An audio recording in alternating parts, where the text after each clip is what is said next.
what happens on closing day, what to do and not to do as a buyer.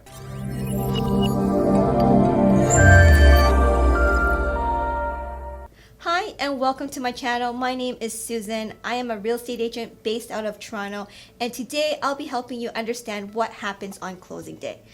And what you should do and what you shouldn't do. So what happens on closing day is your lender, the buyer's lender, so the bank, will transfer the money to the buyer's lawyer. So the buyer's lawyer, right? So your lawyer, if you're the buyer, the money from the bank is going to get transferred over to the buyer's lawyer. Once the buyer lawyer has it, he or she will distribute it to the seller's lawyer. Now, once the seller lawyer receives that fund, that is when the key get released to you, the buyer. So there's a lot of moving parts and on that day, lots of transaction moving, lots of people moving around. So on that day, it is best not to pick that day as moving day. You shouldn't be booking your trucks or waiting at the house, waiting to move in, because the thing is, we don't know when that whole process is going to be completed.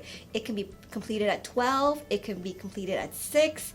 We don't know. It could lag and carry on to the next day even. So you don't want to be booking your movers and your trucks on that day, because there's a lot of other things that needs to be completed before you actually get your keys. So once again, it happens like this. The bank gives the money to the buyer's lawyer. The buyer lawyer then transfers it to the seller's lawyer. Once the seller lawyer has it, then the key is released to the buyer, and that's when you actually get to move in. Having the truck or the movers booked on that day could be a bit stressful. So you want to book that a few days or the day after your closing date. And that is what happens on closing day. Hopefully that gives you a little bit of clarity what happens on the last day of your transaction.